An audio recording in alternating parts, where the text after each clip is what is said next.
વાવ થરાદ અને ખાસ કરીને બનાસકાંઠામાં આ વિસ્તાર એટલે ગેનીબેન ઠાકોરનો ગઢ. પરંતુ દર વર્ષે અહીંયાથી એક સમસ્યા ઊભી થાય છે.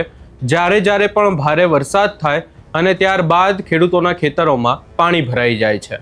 આખી બાબતને લઈને હવે ચર્ચાઓ અનેક થઈ રહી છે. ખેડૂતોને મોટા પાયે નુકસાન પણ થયું છે અને હવે આ સમગ્ર બાબતને લઈને લવિંગજી ઠાકોર દ્વારા પણ ક્યાંક ને ક્યાંક મુખ્યમંત્રીને પત્ર લખવામાં આવ્યો છે. શંકરભાઈ ચૌધરીનું પણ એક નિવેદન સામે આવ્યું હતું. આ તમામ બાબતોને લઈને વિગતે ચર્ચા કરીશું. નમસ્કાર, હું છું ઉજ્જવલ અને આપ જોઈ રહ્યા છો નિર્ભય ન્યૂઝ. સંસદનું હાલ ચોમાસું સત્ર ચાલી રહ્યું છે અને ગેનીબેન ઠાકોર હાલ દિલ્હીમાં છે. આ તમામ ચર્ચાઓની વચ્ચે વાવ થરાદમાંથી હવે એક બાબત સામે આવી છે કે જ્યાં ભારે વરસાદ થયો હતો ને હજી પણ ખેડૂતોના ખેતરોમાં પાણી ભરાયેલા છે.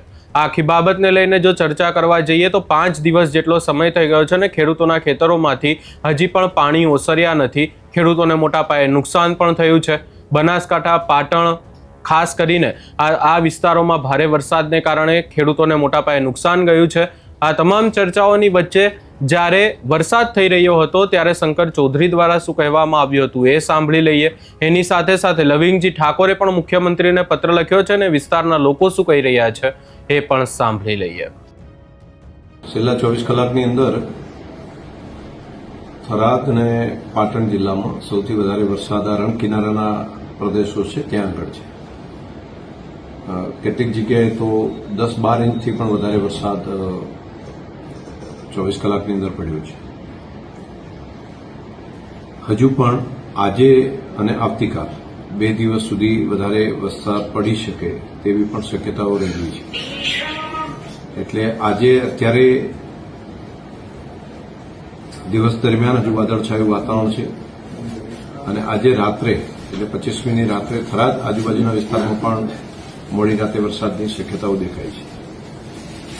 આ વેધરના એનાલિસિસ ઉપરથી હું બિલકુલ અહીંયા એવું કહી શકું કે આપણે 2 દિવસ થોડું ધ્યાન રાખીએ, કાળજી રાખીએ. વિના કારણ ઘરથી બહાર જઈને જ્યાં પાણી ભરાતું હોય એવા વિસ્તારની અંદર જઈએ નહીં. આજે સવારે જિલ્લા વહીવટીતંત્ર સાથે પણ મિટિંગ કરી અને તેમને પણ સ્ટેન્ડ બાય સૂચનાઓ આપી છે અને પૂરી ટીમ પણ વધુ વરસાદ થાય કે વાવાઝોડું કે એવું આવે તો ઓછામાં ઓછું નુકસાન કઈ રીતે થઈ શકે તે માટે ડિઝાસ્ટર મેનેજમેન્ટ ઓથોરિટીના માધ્યમથી ટીમ કાર્યરત છે. રાજ્ય સરકારે પણ એનડીઆરએફની ટીમ એ અહીંયા એક સ્ટેન્ડ બાય થરાદમાં ને એક સુઈગામ બાબર વચ્ચે તો એ પણ એક અહીંયા રાખી છે અને બધી જગ્યાએ પોતાના ટેલિફોન નંબર પણ આપ્યા છે. તો ટેલિફોન નંબર દરેક પ્રાંત અધિકારી કક્ષાએ એક તાલુકા કક્ષાએ એક અધિકારીને રાખીને જ્યાં જરૂર પડે ત્યાં મદદરૂપ થઈ શકે તે માટેની પણ વાત કરી છે.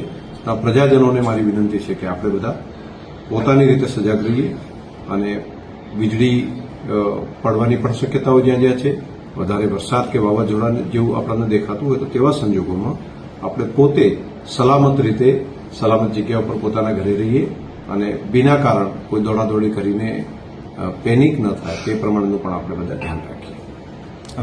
મેં દિયોદર તાલુકામાં છેલ્લા 3 દિવસથી વરસાદ ચાલુ હોવાથી અમુક લોકોની રજૂઆત હતી કે ખેતરોમાં પાણી ભરાયેલા છે. એના માટે વિઝિટ માટે, મુલાકાત માટે આવ્યા છીએ.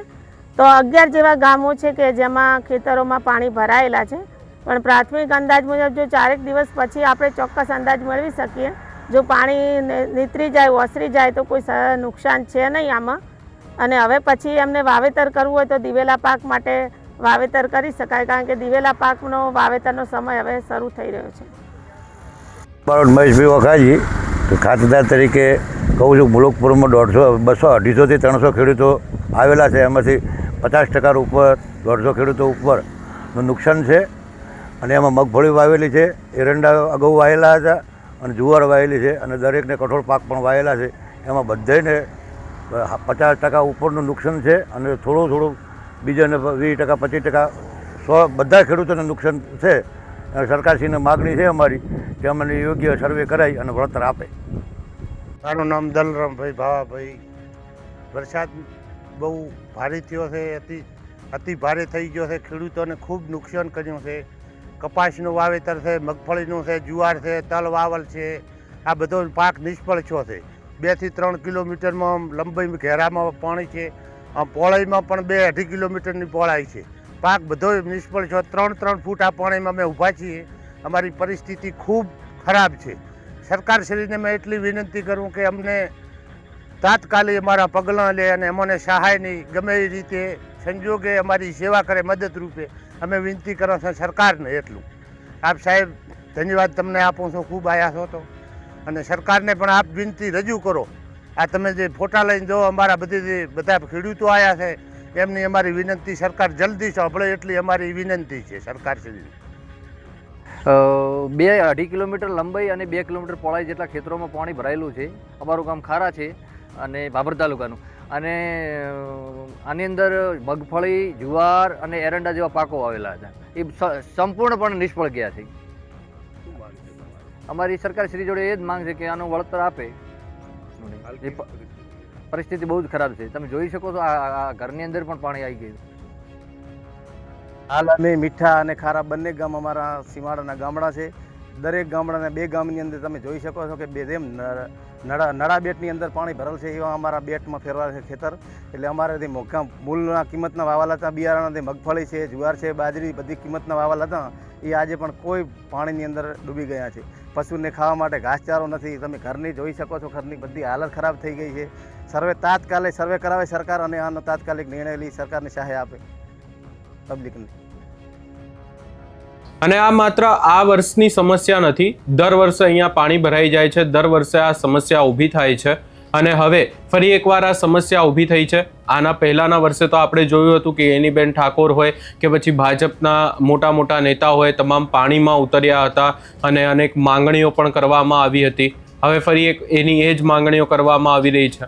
આ સમગ્ર બાબતે તમારો શું અભિપ્રાય છે એ અમને કમેન્ટ કરી જરૂર જણાવશો ને અમારી ચેનલ નિર્ભય ન્યૂઝને લાઇક, શેર, સબસ્ક્રાઇબ કરવાનું ભૂલશો નહીં.